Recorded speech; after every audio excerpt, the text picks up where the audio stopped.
आपका स्वागत है हमारे YouTube चैनल डीके स्टोरी में। क्या मनुष्य कलयुग में भगवान को प्राप्त कर सकता है? क्या कलयुग में भगवान को प्राप्त कर पाना संभव है? और यदि संभव है तो भगवान को प्राप्त करने का सबसे सरल मार्ग क्या है? नमस्ते प्रिय मित्रों, स्वागत है आपका। तो हर युगों में भगवान को प्राप्त करने के लिए अलग अलग क्रियाएं होती रही है। सतयुग में भगवान की प्राप्ति ध्यान करने से आसानी से हो जाती थी। त्रेता युग में भगवान की प्राप्ति यज्ञ से होती थी। द्वापर युग में भगवान की प्राप्ति पूजा अर्चना से होती थी। तो कलयुग में भगवान की प्राप्ति किस विधि से होगी? आइए इसे विस्तार से समझने का प्रयास करते हैं। एक गांव में एक बूढ़ी औरत रहती थी। उसके आगे पीछे कोई नहीं था, इसलिए बेचारी अकेली रहती थी। एक दिन उस औरत के दरवाजे पर एक साधु आया। उस औरत ने साधु का बहुत ही प्रेम पूर्वक आदर सत्कार किया। जब साधु जाने लगा तो उस औरत ने कहा कि महात्मा जी, आप तो ईश्वर के परम भक्त हैं, कृपा करके मुझे ऐसा आशीर्वाद दीजिए जिससे मेरा अकेलापन दूर हो जाए। अकेले रह कर उब चुकी हूँ। साधु ने मुस्कुराते हुए अपनी झोली से कान्हा की एक मूर्ति निकाली और उस औरत को देते हुए कहा कि माँ, यह लो आपका बालक है, इसका अपने बच्चे की तरह प्रेम पूर्वक लालन पालन करती रहना। और यह कहकर साधु वहाँ से चला गया। वह औरत बड़े लाड़ प्यार से ठाकुर जी का लालन पालन करने लगी। एक दिन गांव के कुछ शरारती बच्चों ने देखा कि वह बूढ़ी औरत मूर्ति को अपने बच्चे की तरह लाड़ कर रही है। नटखट बच्चों को उस औरत से हंसी मजाक करने की सूझी। उन्होंने उस औरत से कहा कि अरे दादी माँ, आज गांव में जंगल से एक घड़िया घुस आया है जो छोटे बच्चों को उठाकर ले जाता है और उसे मारकर खा जाता है।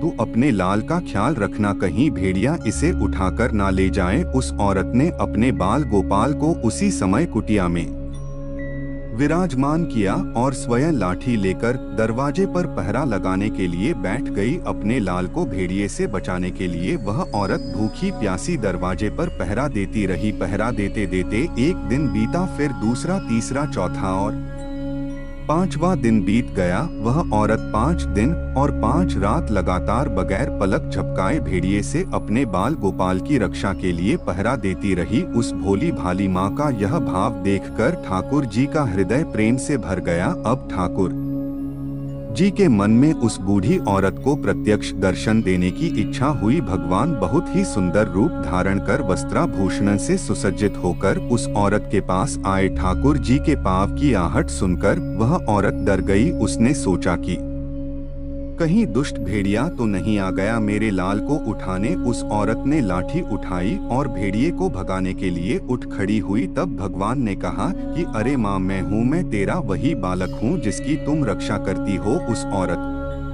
ने कहा, चल हट यहाँ से, तू पक्का कोई बहुरूपिया होगा जो मेरे लाल को उठाने आया है।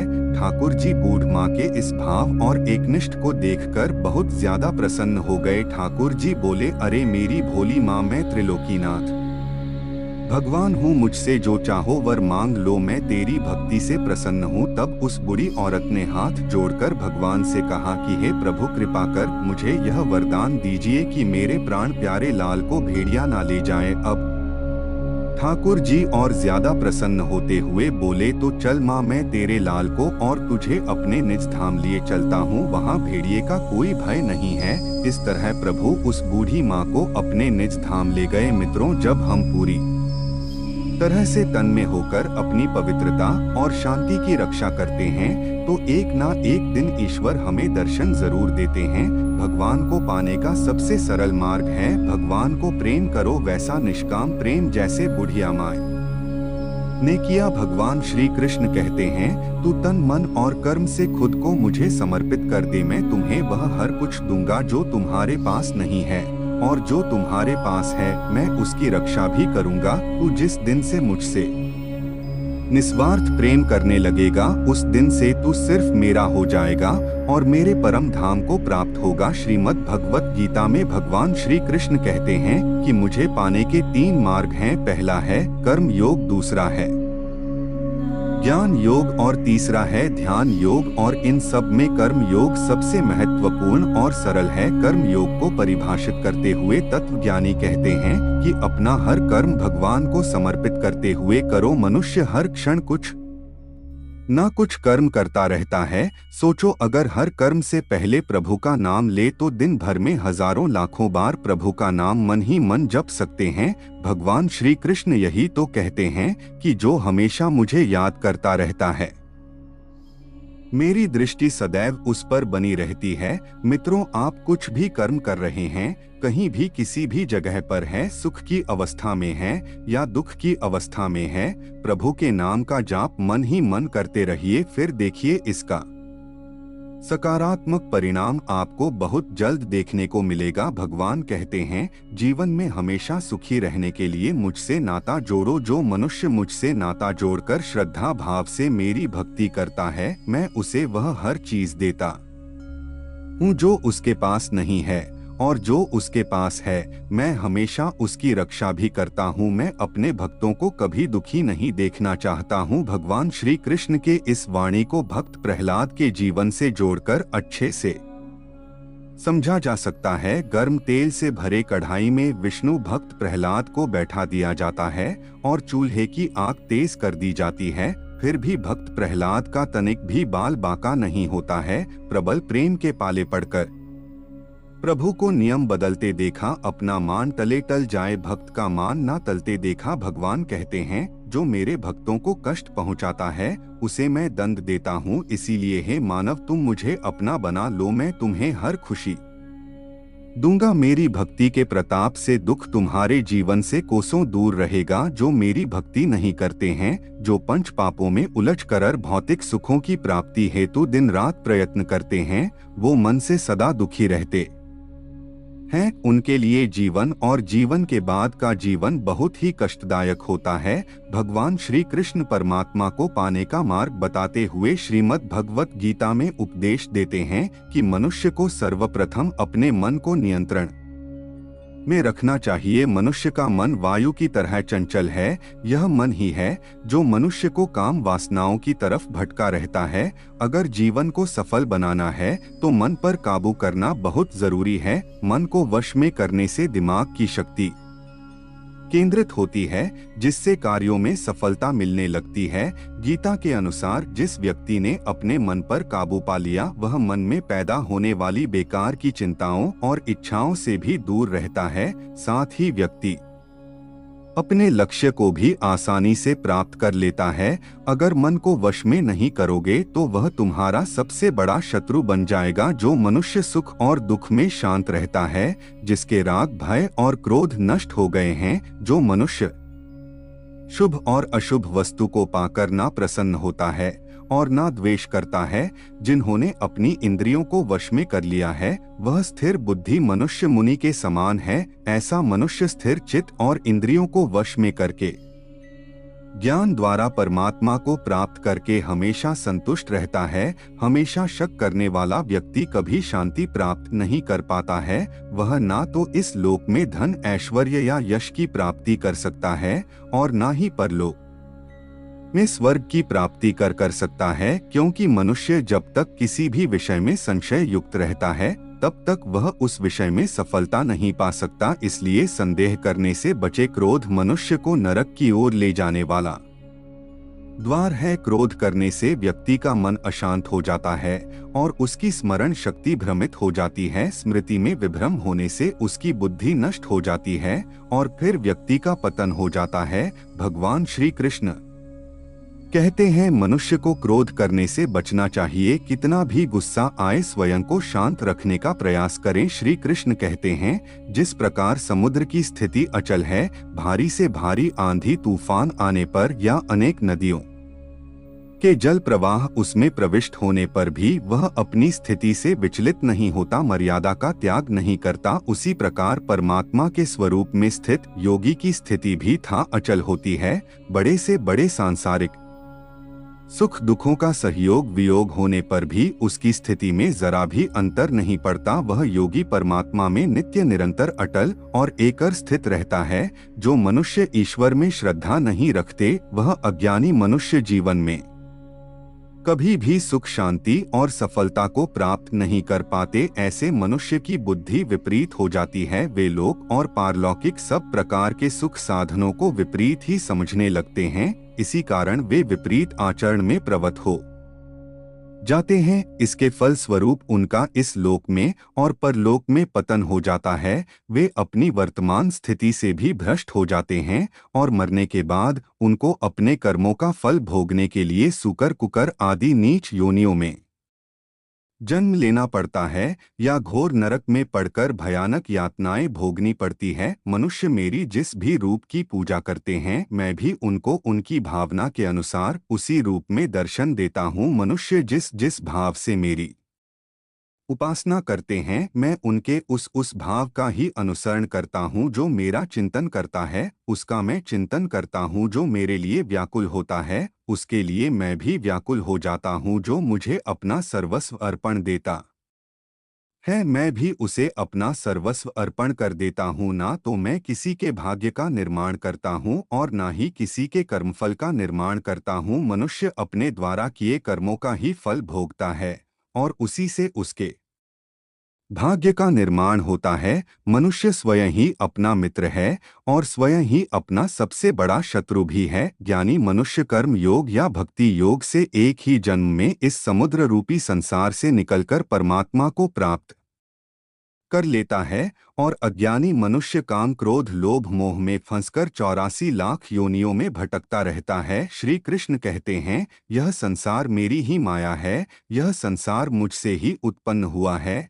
मैं ही इसका पालन पोषण करता हूँ और मैं ही इस सृष्टि का विनाश करता हूँ। मैं जल में रस हूँ, चंद्रमा और सूर्य में प्रकाश हूँ, संपूर्ण वेदों में ओंकार हूँ, आकाश में शब्द और पुरुषों में पुरुषत्व हूँ। मैं ही सूर्य रूप से तपता हूँ, वर्षा का आकर्षण करता हूँ और उसे बरसाता हूँ। हे अर्जुन, मैं ही अमृत और मृत्यु हूँ, सत असत भी मैं ही हूँ। मैं धरती की मधुर सुगंध हूँ, मैं अग्नि की ऊष्मा हूँ, सभी जीवित प्राणियों का जीवन और सन्यासियों का आत्मा स्वयं भी मैं ही हूँ। मैं भूत वर्तमान और भविष्य के सभी प्राणियों को जानता हूँ, लेकिन वास्तविकता में मुझे कोई नहीं जानता। जब जब इस संसार में धर्म की हानि और अधर्म की वृद्धि होती है, तब तब अधर्म का विनाश कर धर्म की पुनर्स्थापना हेतु मैं अपने एक नए रूप को रचता हूँ और मनुष्यों के सम्मुख प्रकट होता रहता हूँ। यदि कोई दुराचारी भी अनन्य भाव से मेरा भक्त बनकर मुझको भजता है,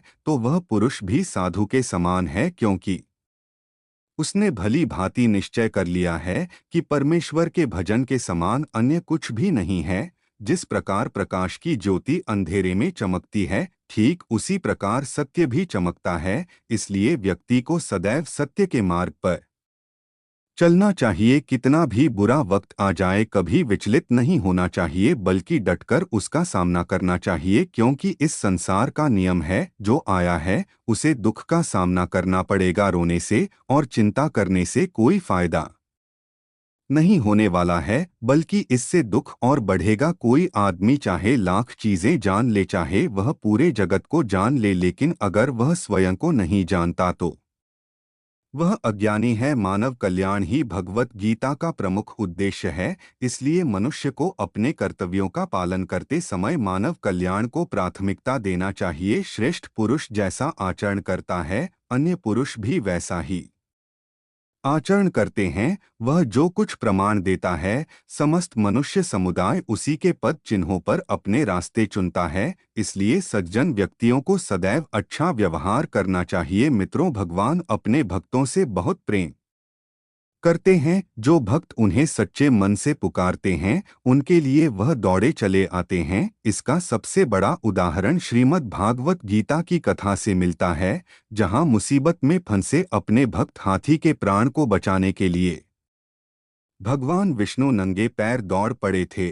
बहुत समय पहले की बात है। क्षीर सागर में त्रिकूट नाम का पर्वत था, जहां पर हाथियों का परिवार रहता था। इनका मुखिया था गजराज गजेंद्र। हर रोज की तरह जब गजराज गजेंद्र अपने परिवार के साथ घूमने जा रहे थे तो सबको प्यास लगी। सारा परिवार गजराज के साथ सरोवर में पानी पीने गए, लेकिन उन्हें पता नहीं था कि वहां पर मगरमच्छ है। मगरमच्छ ने गजराज का पैर पकड़ लिया और पानी के अंदर खींचने लगा। मगरमच्छ से बचने के लिए गजराज ने पूरी शक्ति लगा दी, पर मगरमच्छ उस पर भारी पड़ रहा था, जिसके बाद गजराज दर्द से चीखने लगा। गजराज की आवाज सुनकर दूसरे हाथी भी चिढ़ने लगे। परिवार ने भी मिलकर उन्हें बचाने की कोशिश की, लेकिन सारे असफल हुए। अपना काल नजदीक आते देख गजराज ने भगवान विष्णु का स्मरण किया, जिनके वह परम भक्त थे और प्रतिदिन उनकी पूजा करते थे। अपने भक्त की पुकार सुनकर भगवान विष्णु भी नंगे पैर अपने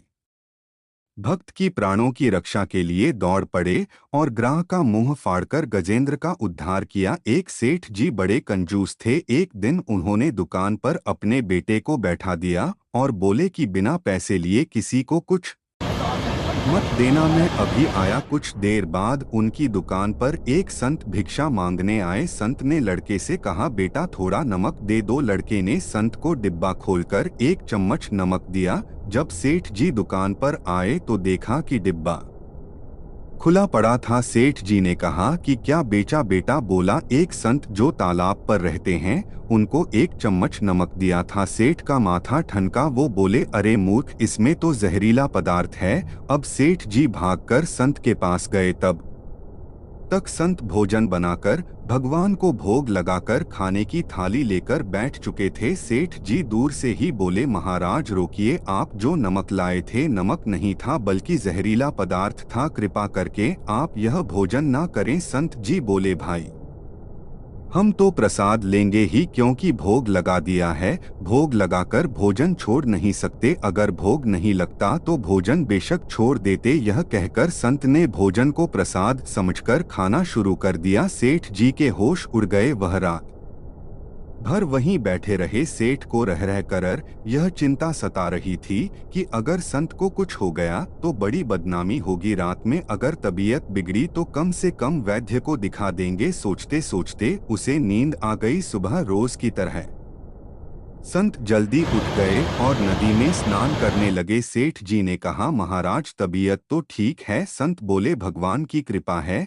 इसके बाद वे पूजा के लिए मंदिर चले गए। जैसे ही संत ने मंदिर का द्वार खोला तो देखा कि भगवान के श्री विग्रह के 2 भाग हो गए हैं और शरीर काला पड़ गया है। यह देखते ही सेठ को सब समझ आ गया कि भक्त के अटल विश्वास को देखकर भगवान ने भोजन का जहर भोग के रूप में स्वयं ग्रहण कर लिया और भक्त को प्रसाद ग्रहण कराया। इसके बाद सेठ ने तुरंत घर जाकर बेटे को दुकान सौंप दी और स्वयं संत की शरण में आकर भगवान की भक्ति करने लगा। मित्रों, इसी अटूट विश्वास के भगवान भूखे हैं। एक बार उस परमपिता परमात्मा पर ऐसा विश्वास करके तो देखिए, वह आपको कभी रोने नहीं देंगे बल्कि आपके लिए वह रोएंगे। गीता में भगवान श्री कृष्ण कहते हैं कि मनुष्य को सदैव अच्छे कर्म करने चाहिए, क्योंकि कर्मों के क्षीण हो जाने पर भाग्य भी नष्ट हो जाता है। जिस मनुष्य का अपने कर्मों पर अटूट विश्वास होता है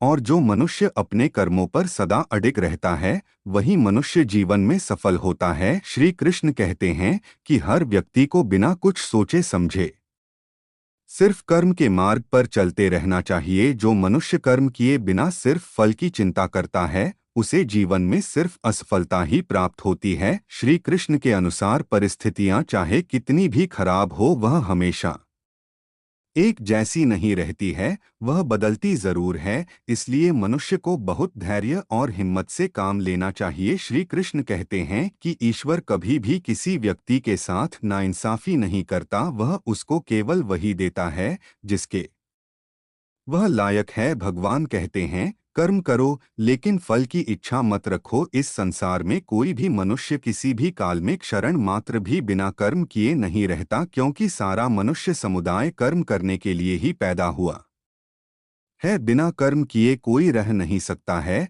जो मनुष्य समस्त इंद्रियों को वश में करके आसक्ति रहित कर्म करता है, वही श्रेष्ठ है, अर्थात वही कर्म योगी है। कर्म का मार्ग दिखाते हुए श्री कृष्ण कहते हैं कि कर्म न करने की अपेक्षा कर्म करना ज्यादा श्रेष्ठ है तथा कर्म न करने से मनुष्य का शरीर निर्वाह भी नहीं सिद्धा होता है। अर्थात मनुष्य को चाहिए कि वह सिर्फ अपने कर्तव्यों का पालन करें, क्योंकि कर्म नहीं करने से मनुष्य का जन्म लेना भी बेकार हो जाता है। भगवान कहते हैं, तू यज्ञ समझकर अपना कर्म कर। जिस प्रकार यज्ञ समाज और प्रजा की भलाई के लिए किया जाता है, उसी तरह तू अपने कर्मों को यज्ञ समझकर अर्थात अपना कर्तव्य समझकर कर्म कर। जो पुरुष इस परंपरा से नहीं चलता, प्रकृति के नियमों का पालन नहीं करता अर्थात अपने कर्तव्य का पालन नहीं करता, वह इंद्रियों के द्वारा भोगों को भोगने वाला पापी पुरुष व्यर्थ ही जीता है। परंतु जो मनुष्य आत्मा में ही रमण करने वाला और आत्मा में ही तृप्त तथा आत्मा में ही संतुष्ट हो, उसके लिए कोई कर्तव्य नहीं है। आत्मा का मतलब यहाँ सबसे बड़ा सच है, और जो सत्य को समझता है, सत्य में ही खुश होकर सत्य में ही रहता है, उसके लिए कोई कर्तव्य नहीं है। लेकिन ऐसा कोई लाखों करोड़ों में एक होता है। उस महापुरुष का इस विश्व में ना तो कर्म करने से कोई प्रयोजन रहता है और ना कर्मों के ना करने से ही कोई प्रयोजन रहता है, तथा संपूर्ण प्राणियों में भी इसका स्वार्थ से कोई संबंध नहीं रहता। कहने का सीधा मतलब है, जिसे परमात्मा मिल चुका है, वह कोई और दूसरा कर्म क्यों करें।